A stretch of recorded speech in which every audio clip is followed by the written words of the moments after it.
on Wall Street. Okay, I respect that.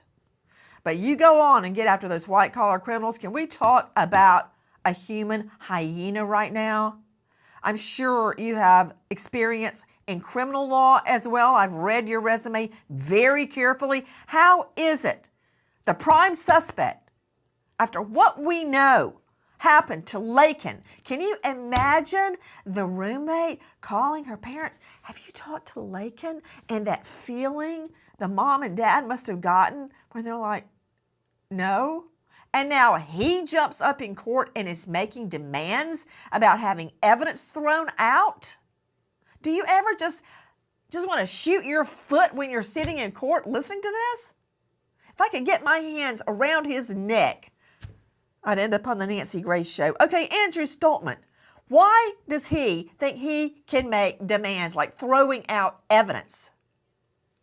Well, I think he's seen it done successfully. Think about it, Nancy. How will the defendant get around the fact that his DNA was found underneath the victim's nails, right? That's cataclysmic to the case. So he has to try to get this information out, because if he doesn't, he's going to spend a very long time, the rest of his life in prison. And by the way, I still can't figure out why the prosecutors aren't pursuing the death penalty in this case. Because if any reprobate, if any degenerate deserves it, it's this guy.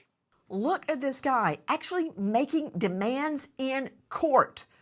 You know, I want to talk about the way that her body was found, but let me go along chronologically. So the realizes Laken didn't come back from jogging.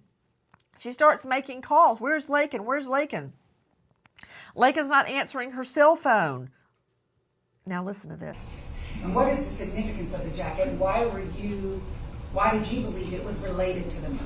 Because I never saw the jacket myself, but I was told by other law enforcement officials that there was blood and I believe hair on the jacket. What type of hair?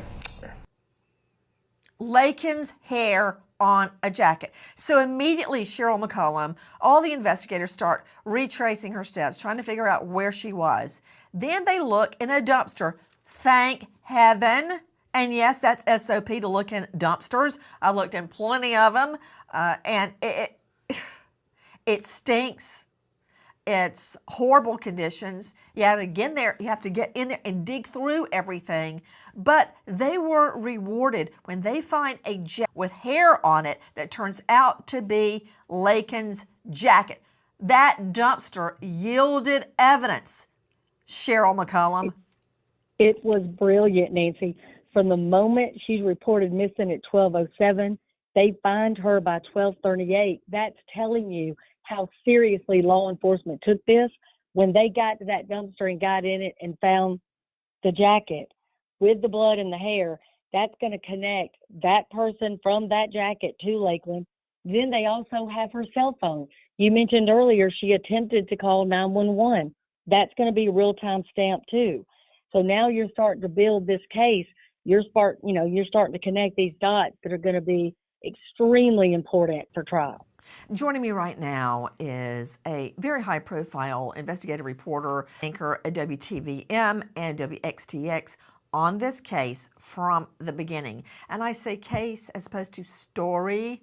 This is no story. Ask Laken's parents if this is some story. This is real. And they are having to deal with this every day of their lives.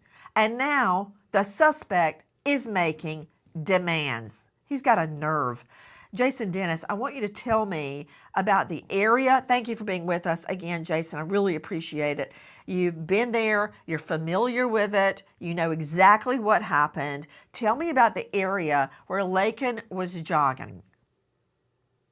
Well, these are, Nancy, intramural fields that are commonly used. I mean, there's 40,000 students, University of Georgia, including my son, and this is an area that's commonly used, intramural fields. People park there, people walk from there to class, walk from class to there, and often work out. And it's beautiful weather in Athens, Georgia, often, for a lot of the year. And so it's commonly used, and it's not a place where you would go and feel unsafe.